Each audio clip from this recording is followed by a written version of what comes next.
بسم اللہ شار الاحکام حمدہ ابدأ فی کلام ثم الصلاۃ والسلام سرمدا علی نبی قد اتانا بالہدی وعلی آلہ وصحبہ الکرام علی ممر الدہر والاعوام اما بعد۔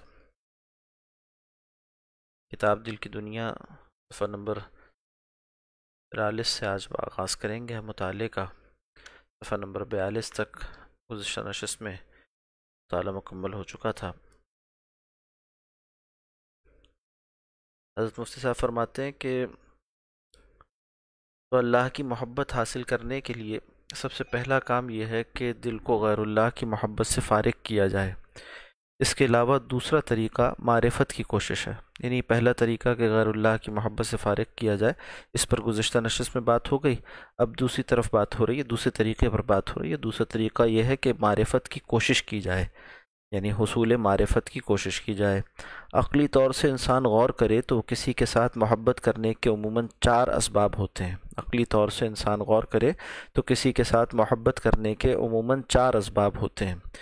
یہ بڑی جامع بات ہے اور بہت کہ یہ انسانی طبیعت کو، انسانی فطرت کو دیکھتے ہوئے اس بات کو دریافت کیا ان لوگوں نے جو انسانی طباع کے ماہرین ہیں، یعنی صوفیہ اکرام انسانی نفسیات کے ماہرین ہیں، طبیعتوں کے، مزاجوں کے جاننے والے اور اس کے معالج ہیں۔ انہوں نے اس بات کو دریافت کیا کہ 4 اسباب ہیں جہاں پائے جاتے ہیں، ان میں سے کوئی ایک سبب پایا جائے یا 2 یا 3 یا 4، تو وہاں جو ہے انسان کو پھر رغبت ہوتی ہے، اور جس کے ہاں یہ اسباب پائے جائے اس سے محبت ہوتی ہے۔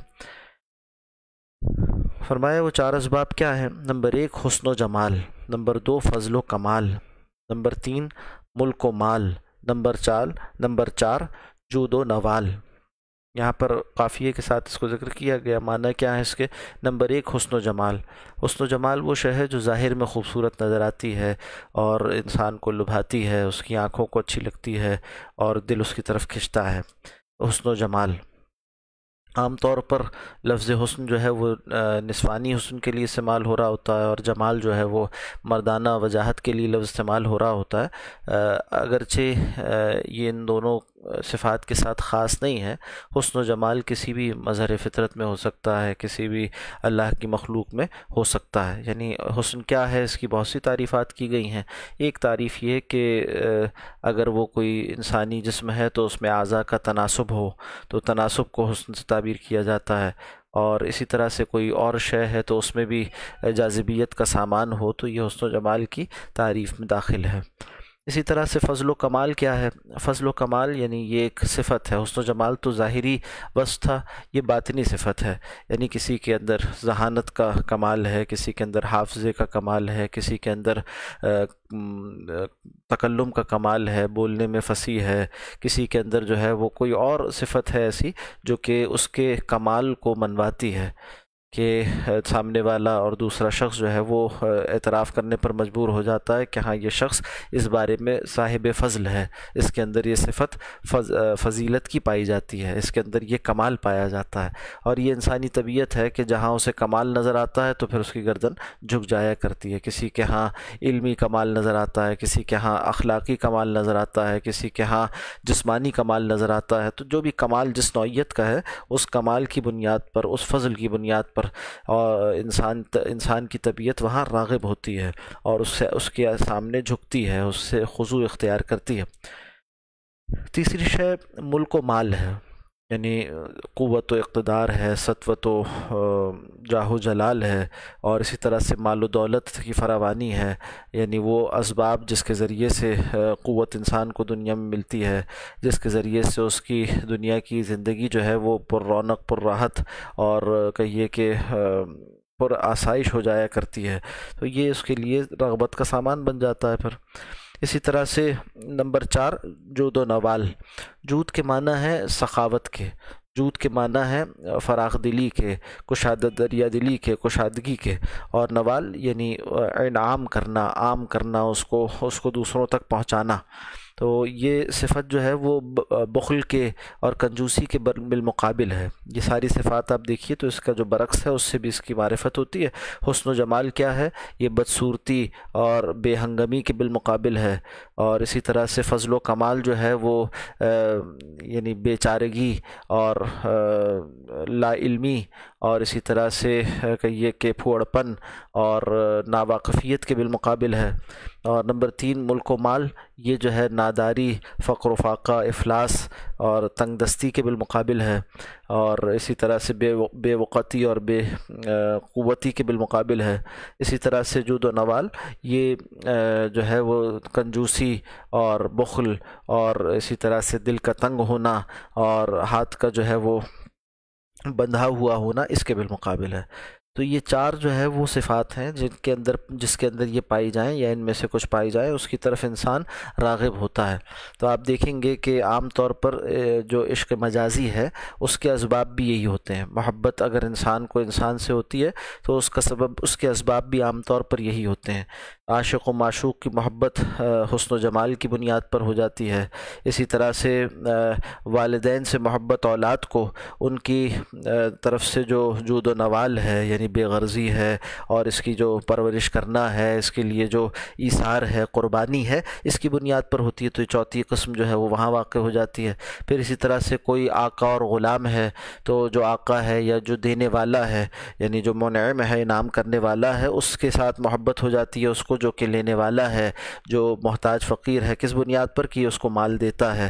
اسی طرح سے کوئی قوت والا ہے، وہ کسی کو پناہ دیتا ہے، اس کو ظلم سے بچاتا ہے، اس کو زیادتیوں سے بچاتا ہے، اور اس کو جو ہے وہ جاگیر دیتا ہے، اس کو جو ہے سامان وافر دیتا ہے۔ تو یہ جو عطا کا تعلق ہے یہ بھی اس کے ساتھ محبت کا تعلق بنا دیتی ہے۔ تو یہ اسباب انسانوں کے مابین بھی محبت کے اسباب ہیں۔ مگر آپ دیکھیں گے کہ عام طور پر اللہ سبحانہ و تعالیٰ نے انسانوں میں ان 4 صفات میں سے کسی کو کوئی صفت دے رکھی ہوتی ہے تو کسی کو کوئی صفت۔ اب فضل و کمال کی صفت ہے تو مثال کے طور پر کسی کو قادر الکلامی عطا کی، کسی کو جو ہے وہ خوش گفتاری عطا کی، کسی کو ذہانت عطا کی، کسی کو علم وافر عطا کی، یا کسی کو جو ہے وہ یہ سارے کمال عطا ہے، یہ سارے کمال ہیں۔ کسی کو شعر گوئی کی صفت عطا کی، کسی کو خطابت کی صفت عطا کی۔ تو یہ جو کمال اللہ نے دے رکھے ہیں لوگوں کو، اس کی وجہ سے ہی محبت ہو جاتی ہے۔ کسی کو شاعر سے محبت ہے اس لیے کہ وہ شعر گوئی کے فن میں بڑا ماہر ہے اور قادر الکلام شاعر ہے۔ کسی کو کسی خطیب سے محبت ہے کہ اس کا انداز خطابت اسے لبھاتا ہے۔ کسی کو جو ہے وہ کسی عالم سے محبت ہے کہ اس کا علم جو ہے اس کے لیے نافع ہوتا ہے۔ کسی کو کسی اور واعظ سے محبت ہے کہ اس کا وعظ جو ہے پر اثر ہوتا ہے۔ تو یہ جو مختلف فضل ہیں، مختلف کمال ہیں، تو یہ جو ہر صاحب فضل ہے اس کی فضیلت اس کے لیے محبوبیت کا سامان بن جاتی ہے، سبب بن جاتی ہے، لوگ اس سے محبت کرتے ہیں اس بنیاد پر۔ تو اللہ نے مختلف اسباب محبت انسانوں کے مابین رکھے ہیں، مگر دیکھا جائے تو اس کی کامل ترین صورت یعنی یہ سارے اسباب محبت اگر کہیں جمع ہوتے ہیں مخلوق میں تو وہ رسول اللہ صلی اللہ علیہ وسلم کی ذات والا صفات ہے، اور خالق تو ہے ہی ایک، وہ اللہ سبحانہ و تعالیٰ، اس کے پاس یہ سب کے سب جمع ہو جاتے ہیں۔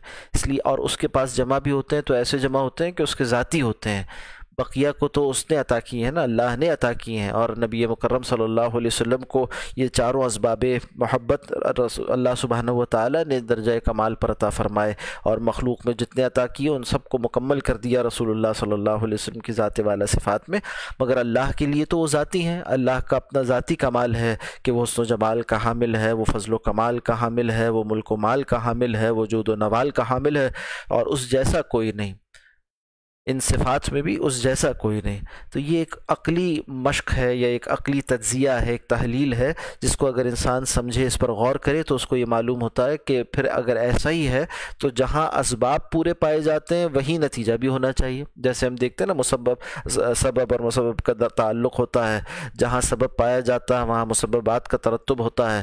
ہم دیکھتے ہیں علت و معلول کا تعلق ہوتا ہے، جہاں علت پائی جاتی ہے وہاں معلول پایا جاتا ہے، تو کاز اینڈ افیکٹ جسے کہتے ہیں۔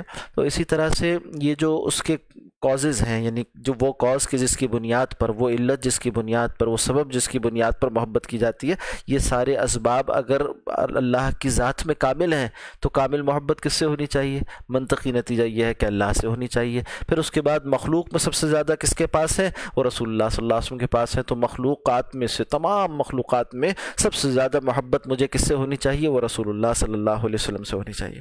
اب تفصیل کا زیادہ موقع نہیں، بعض بزرگوں نے اس پر تفصیل کی ہے، اس کو دیکھا جائے، پڑھا جائے کہ کس طرح سے ان چاروں اسباب کمال کو اور اسباب محبت کو اللہ کی ذات میں ہماری زندگی میں فاعل دکھایا، مؤثر دکھایا، اور اسی طرح سے رسول اللہ صلی اللہ علیہ وسلم کی سیرت مبارکہ میں آپ کو نظر آئے گا کہ مختلف اوصاف عالیہ جو آپ کے ظاہر ہوتے ہیں وہ ان چار اسباب محبت کے اندر دائر ہیں، وہ ان چار اسباب محبت کی شرح بن جاتے ہیں، وہ ان چار اسباب محبت کے پرتو بن جایا کرتے ہیں۔ کہیں پر آپ صلی اللہ علیہ وسلم کا حسن و جمال جو ہے وہ صحابہ اکرام کو محبوبیت کا سبب فراہم کرتا ہے کہ ایک صحابی رسول فرماتے ہیں کہ میں نے رسول اللہ صلی اللہ علیہ وسلم کا چہرہ انور دیکھا تو کبھی میں چاند کو دیکھتا تھا اور کبھی آپ کے چہرہ انور کو دیکھتا تھا، اور آخرکار اس نتیجے میں پہنچا کہ چاند سے زیادہ نبی اکرم صلی اللہ علیہ وسلم کا چہرہ مبارکہ وہ چمکتا دمکتا ہے۔ حضرت عائشہ صدیقہ رضی اللہ تعالی عنہا فرماتی ہیں کہ اگر میری سوئی گم ہو جاتی تو اندھیرے میں، تو نبی اکرم صلی اللہ علیہ وسلم کے چہرے کی چمک سے میں اسے تلاش کر لیتی تھی۔ اسی طرح سے ایک صحابی فرماتے ہیں کہ جب نبی اکرم صلی اللہ علیہ وسلم مکہ سے ہجرت فرما کر مدینہ منورہ تشریف لائے تو ہر شے مدینہ منورہ کی منور ہو گئی، ہر شے مدینہ کی یثرب منور ہو گیا، روشن ہو گیا۔ تو یہ ہے نبی اکرم صلی اللہ علیہ وسلم کا حسن و جمال۔ اور حضرت عائشہ صدیقہ رضی اللہ تعالی عنہ نے فرمایا نا کہ وہ خواتین جنہوں نے حضرت یوسف علیہ السلام کے حسن کو دیکھا اور اپنی انگلیاں کاٹ ڈالیں، اگر نبی اکرم صلی اللہ علیہ وسلم کو دیکھ لیتی تو اپنے آپ کو ہی کاٹ ڈالتی، یعنی یہ کہ نبی اکرم صلی اللہ علیہ وسلم کا حسن و جمال بھی اللہ کی طرف سے کمال والا عطا کیا گیا تھا۔ پھر اسی طرح سے فضل و کمال کون سا ہے نوع انسانی کا جس کا معیار آپ نہیں ہے؟ نبی اکرم صلی اللہ علیہ وسلم کی ذات والا صفات ہر فضل و کمال کا معیار ہے، یعنی اگر کوئی فضل ہے تو اسے سند فضل رسول اللہ صلی اللہ علیہ وسلم کی سیرت سے حاصل ہوتی ہے، آپ صلی اللہ علیہ وسلم کے کمال سے حاصل ہوتی ہے۔ پھر اسی طرح سے ملک و مال ہر ایک کا زائل ہو جانے والا ہے، ہر ایک کا ختم ہو جانے والا ہے۔ جو ملک و مال اللہ سبحانہ و تعالی نے نبی اکرم صلی اللہ علیہ وسلم کو عطا فرمایا اور آپ صلی اللہ علیہ وسلم اس پر پورا اختیار رکھنے کے باوجود آپ نے اسے رد کر دیا، یہ ہے نا کمال کی بات۔ یعنی یہ کہ اگر آپ چاہتے تو آپ کو ہفت اقلیم کی حکمرانی مل جاتی، اسی طرح سے آپ چاہتے تو آپ کے لیے پہاڑوں کو سونے کا بنا دیا جاتا جیسا کہ حدیث میں آتا ہے، مگر آپ صلی اللہ علیہ وسلم نے ایک کہیے کہ فقر کی زندگی کو ترجیح دی اور اس فقر کو اپنے لیے فخر قرار دیا۔ تو آپ صلی اللہ علیہ وسلم کو جو کمال ملک و مال میں حاصل ہے اور جو فضل ملک و مال میں حاصل ہے، ظاہر سی بات ہے وہ اس کا مقابلہ کوئی دنیا کا صاحب ثروت اور کوئی بادشاہ، کوئی جاہ و حشم رکھنے والا، کوئی جو ہے حشم و خدم رکھنے والا نہیں کر سکتا۔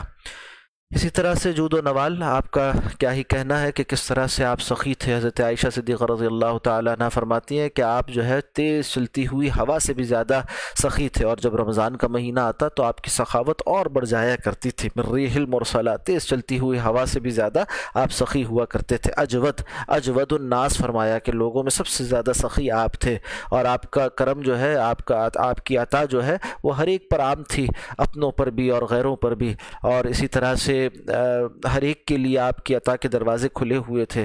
آپ نے نوع انسانی کو عطا کا سلیقہ سکھایا۔ تو یہ سارے اسباب کمال نبی اکرم صلی اللہ علیہ وسلم کی سیرت میں، آپ کے واقعات سیرت میں دیکھے جا سکتے ہیں۔ اسباب محبت تو معلوم ہوا مخلوقات میں سب سے زیادہ محبت کس سے ہونی چاہیے؟ اور رسول اللہ صلی اللہ علیہ وسلم سے ہونی چاہیے، جیسا کہ اس سے پہلے ہم حدیث کے الفاظ میں بھی دیکھا ہے کہ کمال ایمان اسی میں ہے کہ ہر شے سے بڑھ کر رسول اللہ صلی اللہ علیہ وسلم کی ذات سے محبت ہو جائے۔ پھر یہ کہ آپ صلی اللہ علیہ وسلم کو سارے کمالات کس نے عطا فرمائے؟ وہ اللہ جل شانہ کی ذات ہے، چنانچہ اللہ سے محبت تمام مخلوقات سے زیادہ ہوگی۔ پھر والذین آمنوا اشد حبا للہ، وہ جو ایمان والے ہیں وہ سب سے زیادہ محبت اللہ سے رکھتے ہیں۔ تو یہ سارے کمالات اللہ کے تو ذاتی ہیں، اللہ سبحانہ و تعالیٰ کی اپنی ذات میں سب کچھ موجود ہے کہ وہ صاحب حسن و جمال بھی ہے، صاحب فضل و کمال بھی ہے، صاحب ملک و مال بھی ہے، صاحب جود و نوال بھی ہے، وہی عطا کرنے والا ہے۔ اور یہ چاروں چیزیں آگے فرماتے ہیں، یہ چاروں چیزیں ذات باری تعالیٰ میں اس درجے مکمل طور پر پائی جاتی ہیں کہ کسی اور میں نہیں پائی جا سکتی۔ دیکھیے یہ ہمارے لیے مراقبہ شکر ہے، یہ ہمارے لیے مراقبہ محبت ہے۔ ہمیں چاہیے کہ ہم ان چاروں اسباب پر غور کریں۔ مراقبہ جسے کہتے ہیں صوفیہ، اس کا مطلب کیا؟ کسی شے پر توجہ کرنا، اپنے ذہن کو اس کی طرف یکسو کرنا، اپنے دل کو اس کی طرف یکسو کرنا، اور اس کے غیر کو ہٹا کر اس پر اتنا متوجہ ہو جانا کہ اس کا احساس اور اس کا استحضار پیدا ہو جائے، انسان اس کو اپنے سامنے موجود محسوس کرنے لگے۔ حضرت تھانوی رحمۃ اللہ علیہ نے مراقبے کی حقیقت اپنے مواعظ میں بیان فرمائی۔ ہمارے شیخ و مرشد حضرت مولانا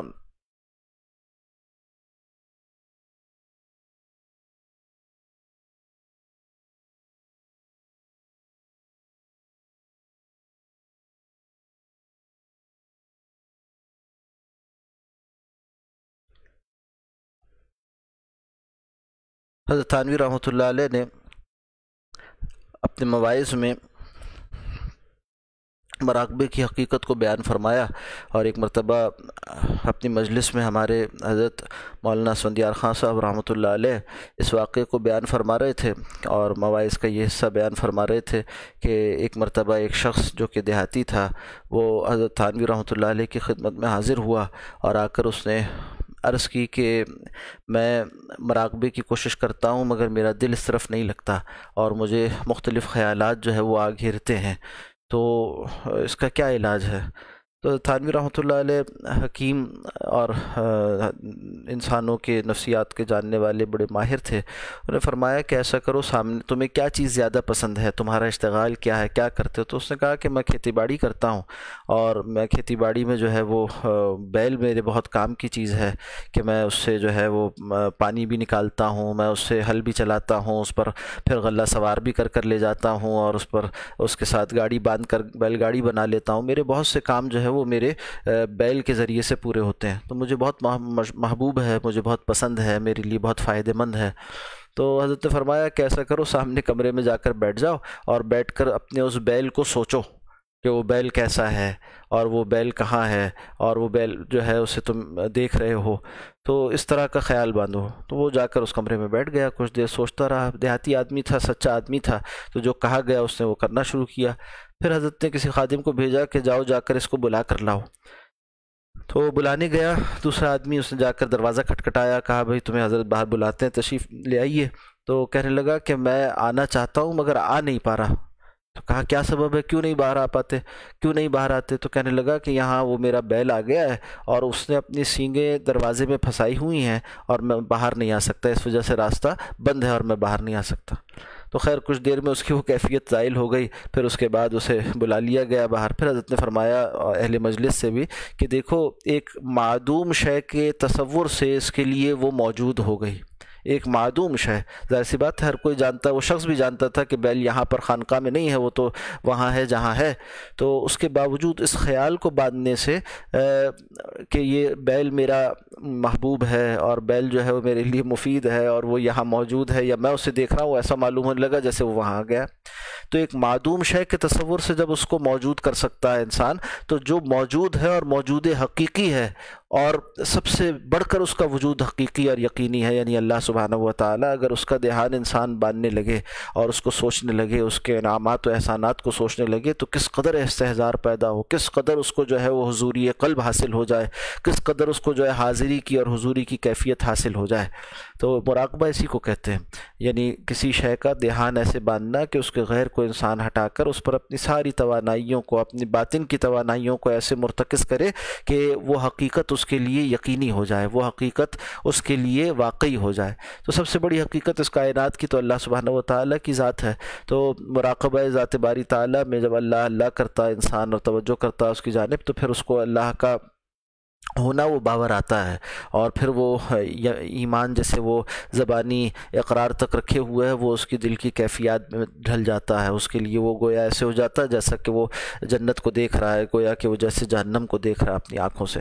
تو یہاں جو چار باتیں بیان کی گئی ہیں، ان چار باتوں کا ہمیں چاہیے کہ مراقبہ کریں اور سوچیں اس بات کو کہ یہ سارے کمالات جو ہیں، یہ سارے اسباب محبت تو اللہ تعالیٰ میں ہیں، اور ہر شخص کا ایک تعلق اللہ سے ذاتی اور مختلف نوعیت کا ہوتا ہے۔ اسے چاہیے اس نسبت سے سوچے کہ حسن و جمال اللہ سبحانہ و تعالیٰ کے اندر کس قدر کامل ہے، اور پھر اس کے اثرات اپنے اوپر دیکھے، پھر اسی طرح سے فضل و کمال پر غور کرے، پھر اس کے بعد ملک و مال پر غور کرے، پھر جود و نوال پر غور کرے، اس طرح سے مراقبہ کرے، اور پھر انشاءاللہ اس کو وہ حقیقت محبت حاصل ہوگی اور مقام محبت پر فائز ہو جائے گا۔ جب اس بات کو مکمل کرتا رہے، مستقل کرتا رہے، تو مقام محبت انشاءاللہ العزیز اسے حاصل ہو جائے گا۔ یہ حضرت فرماتے ہیں کیا ہے کہ یہ عقلی طور پر انسان غور کرتا ہے تو یہ دوسرا طریقہ معرفت کے حصول کا ہے انشاءاللہ العزیز۔ فرمایا کہ اس درجے مکمل طور پر پائی جاتی ہیں کہ کسی اور میں نہیں پائی جا سکتی۔ مخلوقات میں جہاں کہیں ان میں سے کوئی چیز موجود ہے وہ اللہ ہی کی عطا کردہ ہے، لہٰذا عقلاً اللہ سے زیادہ محبوبیت کا مستحق کوئی نہیں، لہٰذا عقلاً بھی یعنی عقلی طور پر بھی سوچا جائے تو اللہ سے زیادہ محبوبیت کا مستحق کہ اسے محبوب بنا لیا جائے کوئی بھی نہیں۔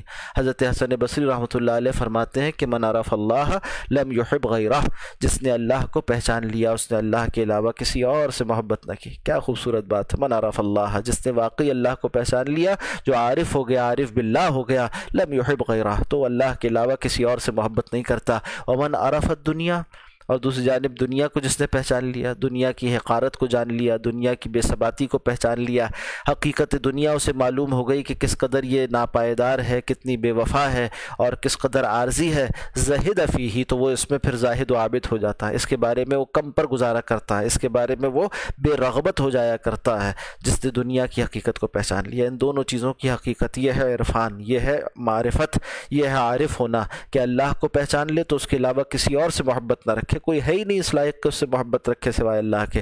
ومن عرف الدنیا، اور جس نے دنیا کو پہچان لیا، زہد فی، تو پھر اس کی حقیقت جان کر اس سے بے رغبت ہو جاتا ہے۔ اب اس سے کیا دل لگائے، جس کو معلوم ہو کہ یہ فنا کی گھاٹ ہے، ختم ہو جانے والا گھر ہے اور مٹی کی دیوار ہے، اس میں کچھ نہیں رکھا، تو وہ اس سے محبت کیوں کرے گا؟ اور جو مغرور ہو جائے یعنی وہ دھوکے میں پڑا ہوا ہو تو پھر ظاہر سی بات ہے کہ وہ حقیقت کو معدوم جانتا ہے، اور جو بے حقیقت چیز ہے اس کو قیمتی جاننے لگتا ہے۔ یہی دنیا کا فتنہ ہے۔ امام غزالی رحمۃ اللہ علیہ فرماتے ہیں کہ اس کائنات کا ہر ذرہ معرفت حق کا راستہ ہے، اس کائنات کا ہر ذرہ معرفت حق کا راستہ ہے، یعنی اللہ کو پہچاننے کا راستہ ہے، کہ یہاں کا ایک ایک پتا جو ہے وہ اپنی زبان سے کہہ رہا ہوتا ہے کہ لا الہ الا اللہ، ہر گیا ہے کہ از زمیں رویت وحدہ لا شریک گویت۔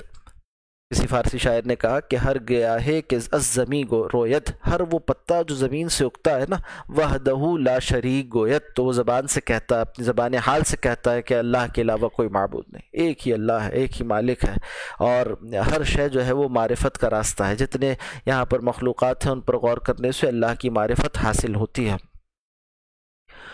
جس مخلوق پر بھی تفصیلی نگاہ ڈالو وہ اپنے خالق کی عظمت پر دلالت کرتی ہے، ظاہر سی بات ہے، وہ بتاتی ہے کہ اس کا خالق کتنا عظیم اور کتنا کامل اور کتنا اکمل مکمل ہے کہ اس نے اسے تخلیق فرمایا، تو اس کی عظمت شے کی عظمت نہیں، پھر خالق کی عظمت نگاہوں میں آتی ہے۔ مگر ضرورت اس بات کی ہے کہ انسان صحیح نگاہ سے دیکھے، عبرت پذیر نگاہ سے دیکھے، نصیحت پذیر نگاہ سے دیکھے، حصول معرفت کی نگاہ سے دیکھے، اسے مخلوق جانتے ہوئے دیکھے، اسے خدا بنا کر نہ دیکھے۔ تو جب مخلوق کو مخلوق جان کر دیکھے گا تو وہ خدا تک پہنچنے کا ذریعہ بنے گی، اور جب مخلوق کو خدا بنا لے گا تو ہوگا یہ کہ پھر خدا کو تلاش نہیں کرے گا بلکہ اسے خدا بنا کر گمراہ ہو جائے گا، بھٹک جائے گا۔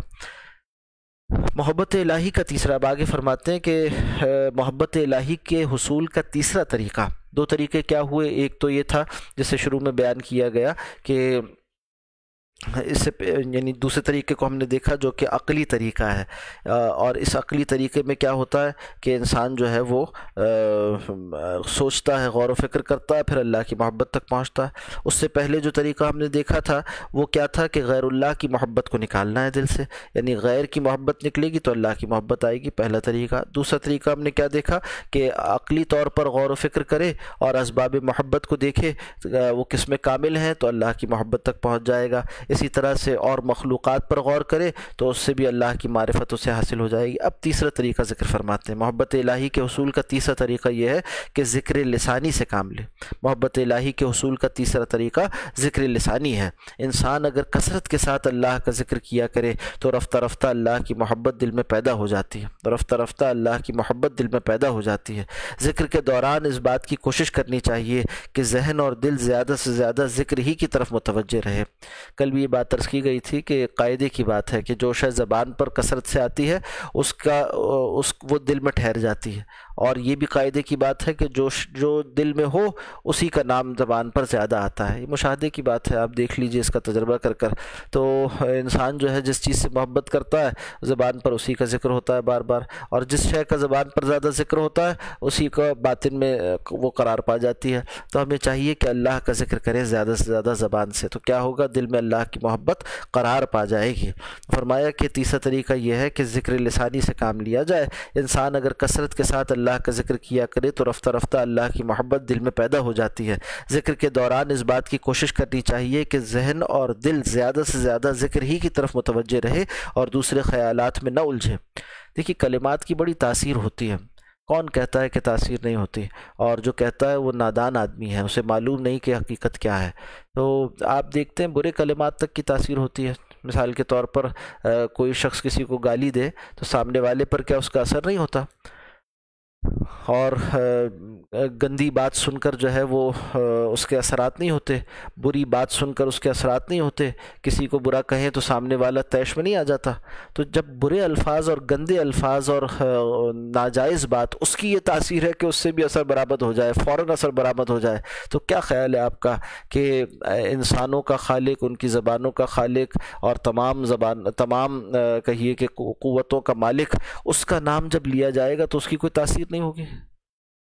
اور وہ نام جب کثرت سے لیا جائے گا تو اس کی تاثیر کا کیا عالم ہوگا؟ ذرا غور کرنا چاہیے۔ اللہ کا نام لینا کتنی بڑی سعادت کی بات ہے۔ ہم جیسی مخلوق اور ہم جیسے حقیر افراد وہ جب اللہ سبحانہ و تعالیٰ کا نام لیتے ہیں تو یہ خود ایک سعادت ہے جو اس کی طرف سے عطا کر دی جاتی ہے۔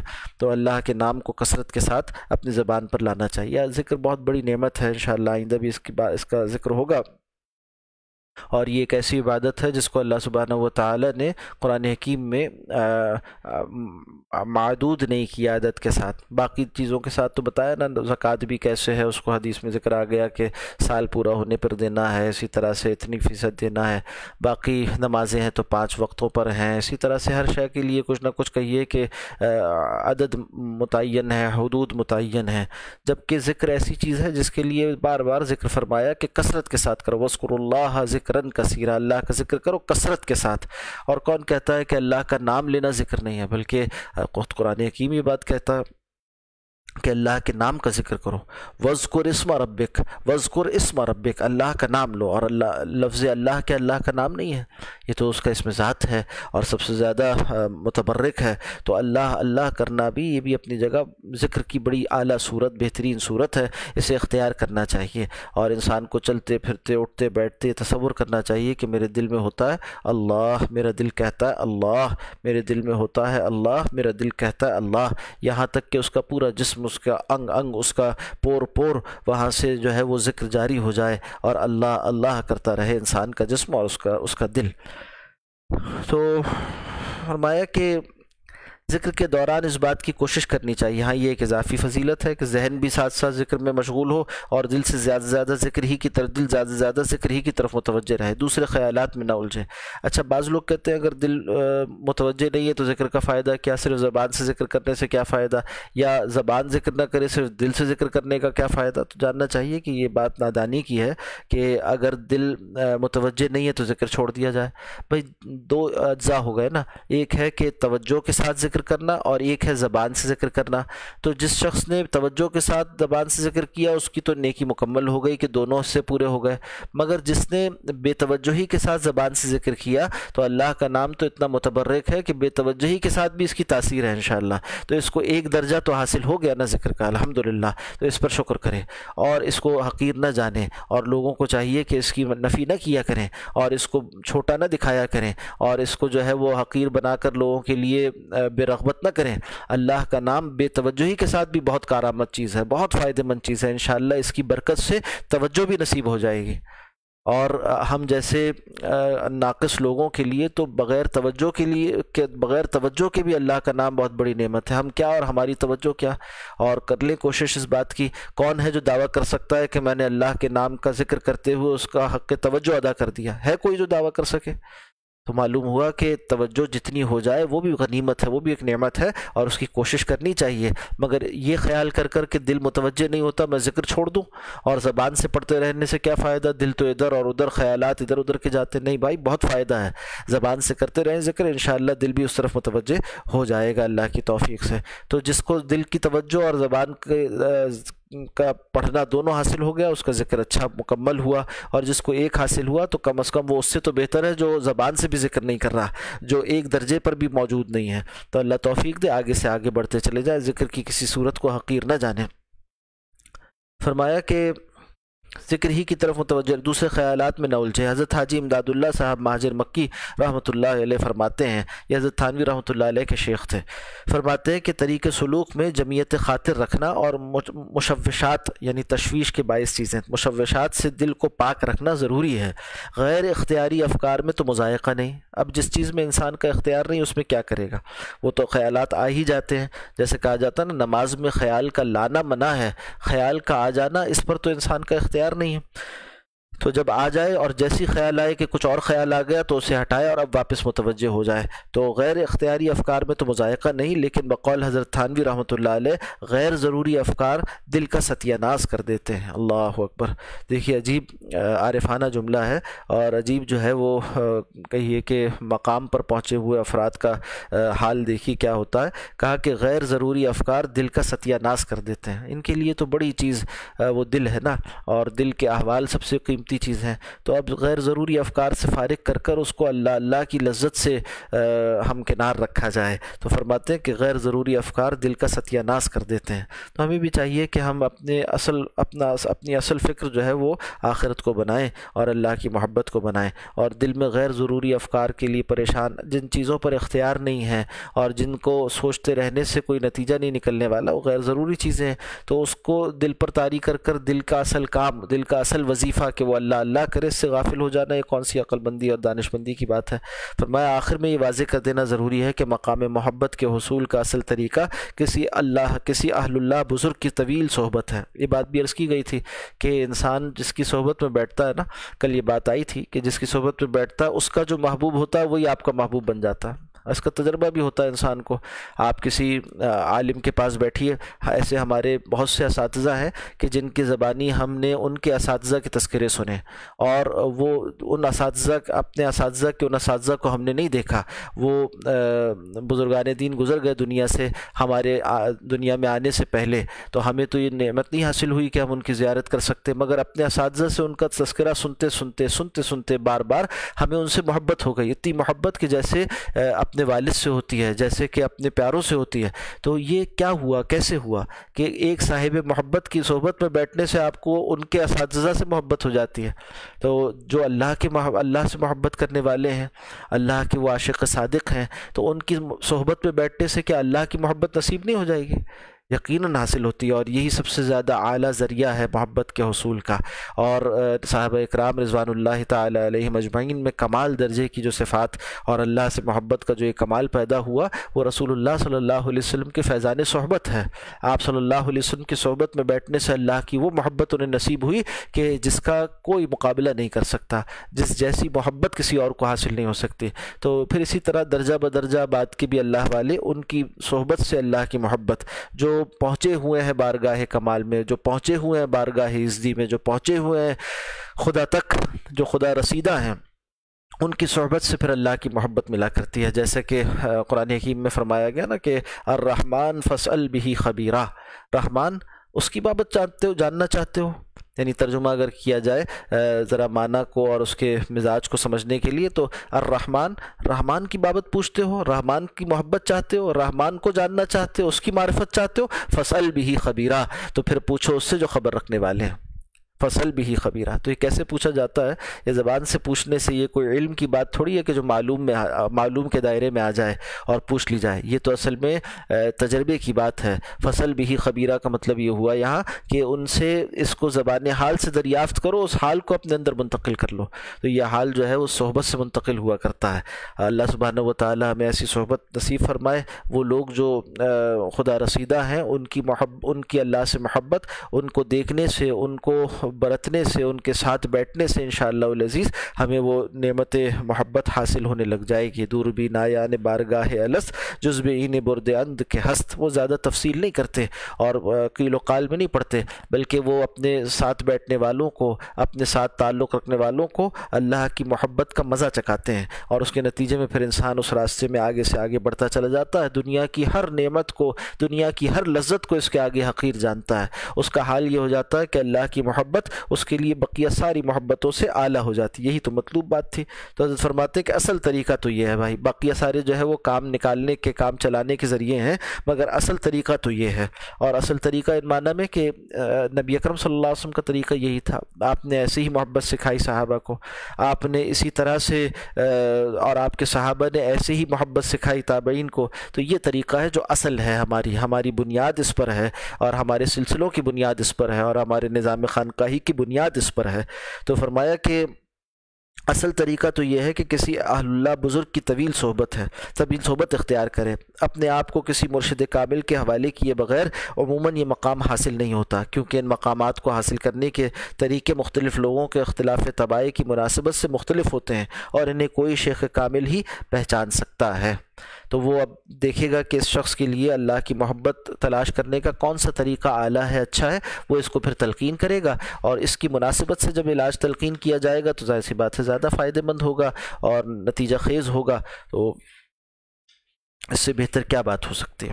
اللہ سبحانہ و تعالیٰ میں عمل کی توفیق عطا فرمائے. آج مطالعہ یہیں تک رکھتے ہیں. کچھ سوالات ہیں انشاءاللہ اس کو دیکھیں گے. ایک سوال یہ ہے کہ لوگ کہتے ہیں کہ جو کوئی رمضان کے مہینے میں وفات پا جاتا ہے وہ بلا تاخیر جنت میں داخل کر دیا جاتا ہے. کیا یہ بات صحیح ہے؟ قرآن اس بارے میں کیا کہتا ہے؟ میری ایک دوست بھی اکثر یہی سوال کرتی ہے. تو دیکھیے بات یہ ہے کہ قرآن حکیم میں تو اس بات کا ذکر نہیں آیا. البتہ کسی بات کا قرآن حکیم میں ذکر نہ آنا اس کا یہ مطلب نہیں ہے کہ وہ دین میں نہیں ہے. بعض روایات و آثار کی روشنی میں یہ بات جو ہے وہ کتب میں نقل ہوئی ہے. جیسے کہ رد المحتار میں باب الجمعہ میں یہ بات ذکر ہوتی ہے کہ جو شخص جمعے کے دن وفات پا جائے یا ماہ رمضان میں وفات پا جائے تو ایسے مومن پر سے قیامت تک عذاب قبر ہٹا دیا جاتا ہے. ایسے مومن پر سے قیامت تک عذاب قبر ہٹا دیا جاتا ہے. ہاں یہ نہیں کہا گیا کہ فوراً جنت میں داخل کر دیا جاتا ہے، اس کا حساب کتاب روز قیامت ہونا ہے. یہ کہا گیا کہ عذاب قبر اس سے ہٹا دیا جاتا ہے جو شخص جمعے کے دن یا ماہ رمضان المبارک کے دوران اس کی وفات ہو جائے. اور بعض آثار سے یہ بھی معلوم ہوتا ہے کہ کافر شخص سے بھی جو عذاب قبر ہے وہ رمضان میں اور جمعے کے دن ہٹا لیا جاتا ہے، مرتفع ہو جاتا ہے، اور پھر اس کے بعد واپس شروع ہو جاتا ہے. واللہ عالم. یعنی یہ کوئی ایسی بات نہیں ہے کہ جس کو بہت تیقن کے ساتھ کہا جا سکتا ہو. ہاں البتہ بعض آثار سے ایسی بات معلوم ہوتی ہے. دوسرا سوال یہ ہے کہ کیا نماز تہجد دو رکعت کر کے ادا کرنی چاہیے؟ برائے مہربانی حدیث سے رہنمائی فرما دیجیے. جی اس بات کا تذکرہ حدیث میں آیا. بخاری شریف کتاب الجمعہ کی روایت ہے کہ نبی اکرم صلی اللہ علیہ وسلم نے فرمایا کہ صلاۃ اللیل مثنی مثنی، رات کی نماز دو کر ہے. فَإِذَا أَرَدْتَ أَن تَنصَرِفَ فَارْكَعْ رَكْعَةً تُوتِرُ لَكَ مَا صَلَّيْتَ. جب تم اب چاہو کہ نماز مکمل کر لو تو دو پڑھنے کے بعد ایک وتر کی رکعت کا اضافہ کر لو، تو تم نے جو کچھ اب تک پڑھا تھا وہ مکمل ہو جائے، یعنی وتر ہو جائے گا. یعنی اس کو جو ہے وہ آڈ نمبر میں لانے کا ذریعہ بن جائے گا. تو آپ صلی اللہ علیہ وسلم کا طریقہ بھی یہ تھا کہ آپ صلی اللہ علیہ وسلم دو کر نماز تہجد ادا فرمایا کرتے تھے، اور آخر میں 3 رکعت وتر پڑھ لیتے تھے. تو 8 رکعت تہجد کے اور 3 رکعت وتر کے، اس طرح کل 11 رکعتیں نبی اکرم صلی اللہ علیہ وسلم کی رات کی نماز یعنی تہجد کی نماز کا معمول تھا، بخاری شریف کی روایت کی روشنی میں. اسی طرح سنن ابی داؤد میں بھی یہی بات فرمائی گئی کہ صلاۃ اللیل مثنی مثنی فاذا خشی احدکم الصبح. جب تم میں سے کوئی رات کی نماز دو کر پڑھے، تم میں سے کوئی اس بات کا خیال کرے کہ اب صبح ہونے کو ہے، یعنی جو ہم جسے امساک کہتے ہیں نا، یعنی سحری کا وقت ختم ہوتا ہے، تو صبح صادق کا وقت شروع ہونے والا ہے. جب اس کو یہ خیال ہو ہونے لگے تو کیا کرے؟ صلی رکعتن اب واحدتن، اب ایک رکعت پڑھ لے، یعنی یہ کہ 3 کے ساتھ وہ 2 کے ساتھ 1 ملا لے تاکہ وطر کی 3 پوری ہو جائے، تو اتر لہ ما قد صلی، اس کے لیے یہ چیز وطر ہو جائے گی جو اس نے پڑھ چکی، جو رکعتیں اس نے پڑھ لی، یعنی رات کی نمازوں کو اس کے لیے وہ وطر کر دیں گی، یعنی آڈ کر دیں گی۔ اگلا سوال یہ ہے کہ امید ہے آپ کی صحت اچھی ہوگی، مسئلہ ہمارے ہاں پیش آیا تھا کہ ایک صاحب نے روزہ رکھا ہوا تھا ہفتے کے دن کا نفلی، ہم لوگ کھا پی رہے تھے، میں نے ان کو ابن ماجہ باب 38 کی حدیث نمبر فلاں کوٹ کی جس پر انہوں نے روزہ توڑ دیا، ہمارے ساتھ کھانے میں شریک ہو گئے، جیسا کہ اس حدیث سے ظاہر ہے کہ اس روز کا روزہ یعنی ہفتے کا روزہ رکھنا جائز نہیں۔ میں نے یہ حدیث صرف نفلی روزے کے بارے میں پیش کی تھی، اور مزید یہ کہ اس دن ایام بیز میں سے بھی کوئی دن نہیں تھا، برائے مہربانی اس بارے میں اگر کوئی حدیث جو ہفتے کے دن روزہ رکھنے کی اجازت پر مبنی ہو تو پیش فرما دیں۔ دیکھیں بھائی، پہلی بات تو یہ ہے کہ آپ نے زیادتی کی، اس طرح سے آپ کو نہیں کرنا چاہیے تھا، اور اصولی بات یہ جان لیں کہ احکام کے بارے میں کسی ایک آیت کو پڑھ کر یا قرآن حکیم کو مکمل پڑھ کر بھی، اور کسی ایک حدیث کو پڑھ کر، چاہے وہ سند کے اعتبار سے کتنی صحیح حدیث کیوں نہ ہو، بخاری و مسلم کی روایت ہو، کوئی حکم نکال لینا درست نہیں ہے، اس لیے کہ احکام جو ہیں وہ اس طرح سے نہیں برآمد ہوتے کہ کسی ایک آیت سے اس کو نکال لیا جائے، بلکہ یہ بھی دیکھا جائے گا کہ پورے قرآن میں اس بارے میں کیا ہے، پھر حدیث کے پورے ذخیرے میں اس بارے میں کیا ہے۔ بعض اوقات کوئی حدیث صحیح ہوتی ہے اور اس کے باوجود اس کے کوئی دوسری صحیح حدیث اس کے معنی کے لیے جو ہے وہ ناسخ بن جایا کرتی ہے، اسے منسوخ کر دیتی ہے۔ بعض اوقات ایک روایت قوی ہوتی ہے مگر اس سے اقوی سند کے ساتھ نقل ہونے والی دوسری روایت وہ اس کو منسوخ کر رہی ہوتی ہے، کہیں مقدم و مؤخر ہو کر کوئی بات واضح ہو رہی ہوتی ہے۔ ایک بات آپ صلی اللہ علیہ وسلم نے کسی خاص موقع پر فرمائی، وہ استثناء قرار پاتی ہے، یا یہ کہ وہ کسی خاص شخص کے لیے ہوتی ہے، یا وہ خواص نبی صلی اللہ علیہ وسلم میں سے ہوتی ہے، بہت سے اسباب ہیں۔ تو یہ طریقہ درست نہیں ہے کہ حدیث پڑھ کر احکام آپ خود اخذ کر لیں، یا یہ کہ دوسروں کو بتانے لگ جائیں۔ دوسروں کو مسئلہ بتانا یہ ہر ایک کا کام نہیں ہے، اس کے لیے باقاعدہ طویل دورانیے تک جو ہے علم دین کا حصول، پھر علماء راسخین کی، مستند علماء کی صحبت میں رہ کر علم کی کتابوں کی تکمیل کرنا، پھر اس کے بعد فتوے کی تربیت حاصل کرنا ضروری ہے۔ کسی غیر مفتی کے لیے جائز نہیں کہ وہ کسی کو مسئلہ بتائے کسی کتاب سے پڑھ کر یا کسی سے سن کر۔ جو بات تیقن کے ساتھ آپ کو معلوم ہے، عمومی فضائل پر مبنی بات ہے، وہ بتائیے لوگوں کو، اور جو حلال و حرام بالکل واضح ہیں اس کی دعوت کا کام کیجیے، مگر یہ مسائل شرعیہ بتانا یہ علماء کا کام ہے، مفتیان کا کام ہے، انہی کو کرنے دیجیے، اور اس میں مداخلت کرنا نقصان کا باعث ہوتا ہے۔ جیسے اس مسئلے میں آپ نے کیا کہ یہ ابن ماجہ کی جس روایت کا ذکر ہو رہا ہے نا، یہ روایت ترمذی شریف میں بھی نقل ہوئی ہے، اور امام ترمذی رحمۃ اللہ علیہ کا طریقہ یہ ہے کہ وہ روایت نقل کر کر اس کے ساتھ ساتھ کچھ نہ کچھ اس کا فقہی حکم بھی بیان فرماتے ہیں۔ اصل میں فقہ اسلامی میں قرآن، حدیث، اجماع، قیاس اور دیگر مصادر طبعیہ سے جو احکامات برآمد ہوتے ہیں ان کو جمع کر کر ایک بات متعین کر کر لکھی جاتی ہے۔ ہمارے جو فقہا مجتہدین گزرے ان کی خدمات ہی یہ ہیں کہ جو متعارض دلائل ہیں، ٹکراتے ہوئے دلائل ہیں، قرآن حکیم میں ایک بات ہے، حدیث سے ٹکرا رہی ہے، یا حدیث میں ایک بات ہے، دوسری حدیث سے ٹکرا رہی ہے، تو اب کیا کیا جائے؟ اس موقع کے لیے ان سب کو دیکھ کر غور کر کر ایک نتیجہ متعین کر کر، کہیں جو ہے اس کے معنی کا تعین کرنے کے لیے قرآن حکیم کی دیگر آیات سے فائدہ اٹھاتے ہیں، کہیں دیگر احادیث سے، کہیں صحابہ اکرام کے اجتہادات سے، کہیں اقوال صحابہ سے، اور بہت سی چیزوں سے بات کو مکمل کر کر عمل کرنے کے لیے ہمارے لیے ایک بات کو متعین کرتے ہیں۔ وہ لوگ کہ جو علم و تقوی میں ہم سے بہت بہتر تھے، جنہوں نے صحابہ کی صحبت اٹھائی، جنہوں نے تابعین کی صحبت اٹھائی، تو وہ لوگ جو بہترین زمانوں میں تھے انہوں نے ان احکامات کو مرتب کیا۔ ہمیں چاہیے کہ ان کے مرتب کردہ احکامات جو اس وقت فقہ حنفی، فقہ شافعی، فقہ مالکی، فقہ حنبلی کی صورت میں مدون ہیں، مرتب ہے مذاہب فقہیہ، ان کے جو فتاوی ہیں ان پر عمل کریں، اور الحمدللہ پورے عالم اسلام میں ان مذاہب اربعہ کے مستند مفتیان اکرام دستیاب ہیں، ان سے استفادہ کریں، اور یہ کام جس کا ہے اس کو کرنے دیں۔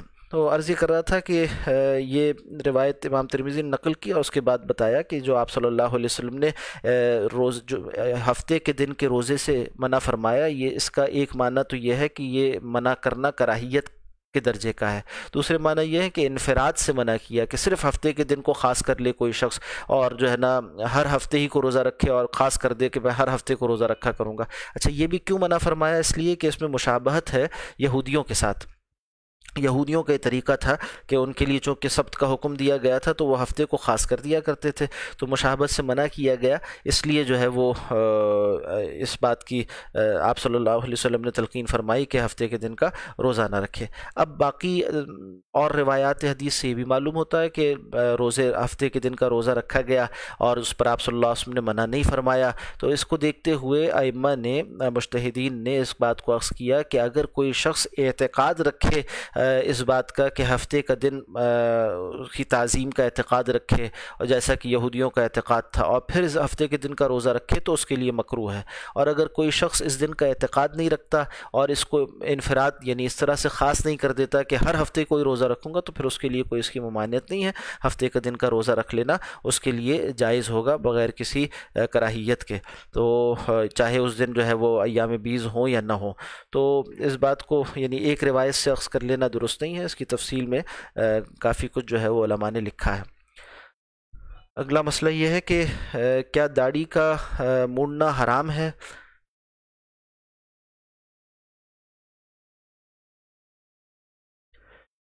جی سوال اس طرح سے ہے کہ کیا داڑھی کا مونڈنا شیو کرنا حرام ہے؟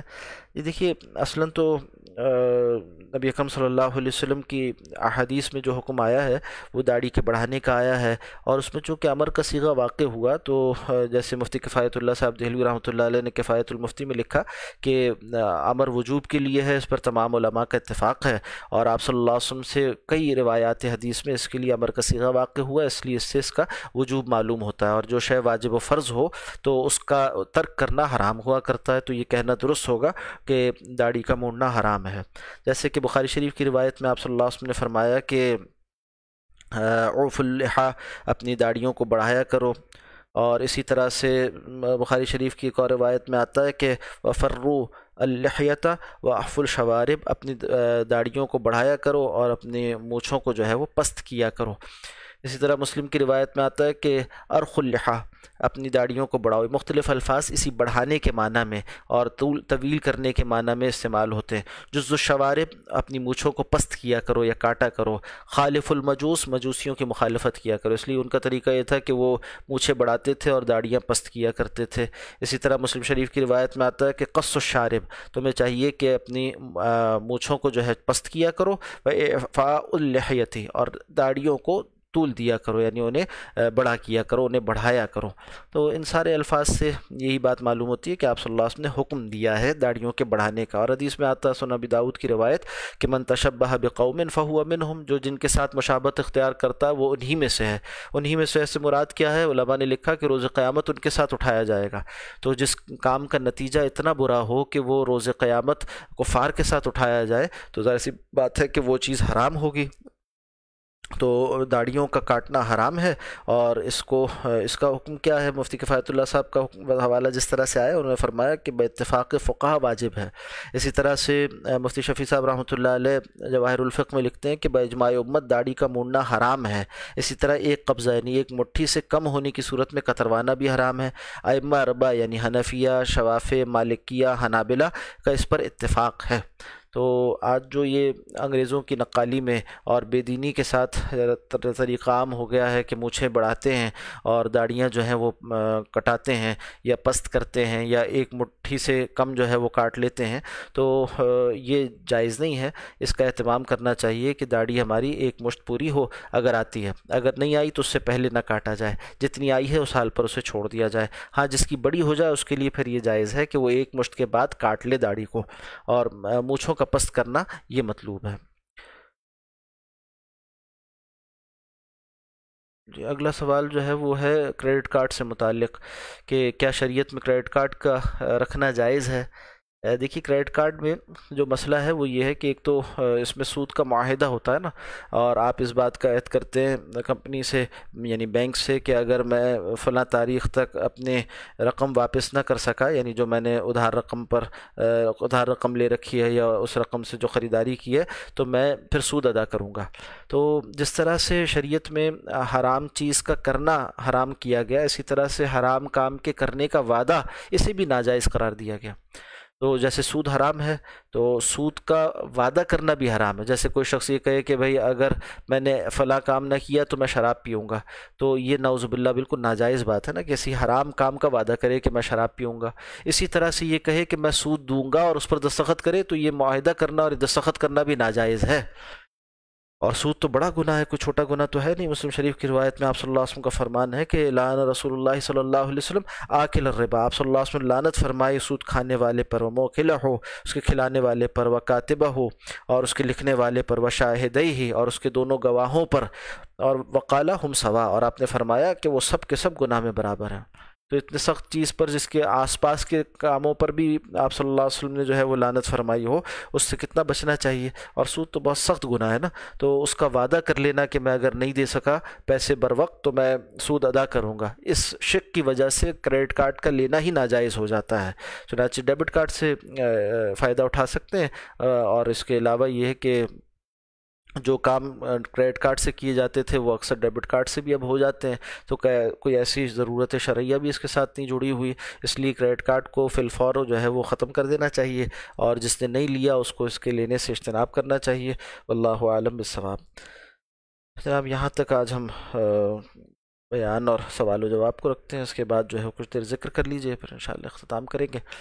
مومن کے ہتھیار میں سے جو دعائیں ہم پڑھ رہے تھے انشاءاللہ آئندہ نشستوں میں اس کو پھر جاری رکھیں گے. ابھی ایک تسبیح استغفار کی پڑھ لیتے ہیں. وہ اپنے دل کو اللہ کی طرف متوجہ کر کر اپنے گناہوں کو یاد کر کر استغفار کریں کہ جو بھی غلطیاں ہو گئیں اللہ معاف فرما دے، اور جو کچھ جانتے بوجھتے ہوئے جو کچھ انجانے میں ہم سے گناہ صبح و شام ہوتے ہیں، دن میں رات میں، اور وہ سب اللہ معاف فرما دے. استغفر اللہ ربی من کل ذنب واتوب الیہ، استغفر اللہ ربی من کل ذنب واتوب الیہ، استغفر اللہ ربی من کل ذنب واتوب الیہ، استغفر اللہ ربی من کل ذنب واتوب الیہ، من كل ذنب واتوب إليه. استغفر الله ربي من كل ذنب واتوب إليه. استغفر الله ربي من كل ذنب واتوب إليه. استغفر الله ربي من كل ذنب واتوب إليه.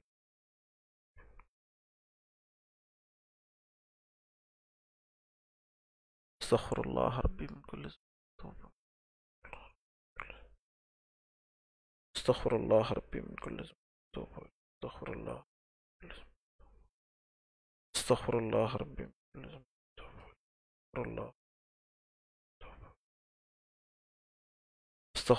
ربي من كل ذنب واتوب إليه. استغفر الله ربي من كل ذنب واتوب إليه. استغفر الله ربي من كل ذنب واتوب إليه. استغفر الله ربي من كل ذنب واتوب إليه. استغفر الله ربي من كل ذنب واتوب إليه. استغفر الله ربي من كل ذنب واتوب إليه. استغفر الله ربي من كل ذنب واتوب إليه. استغفر الله ربي من كل ذنب واتوب إليه.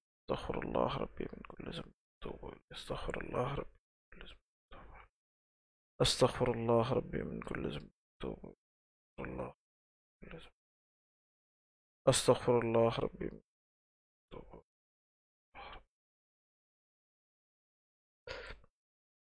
استغفر الله ربي كل ذنب.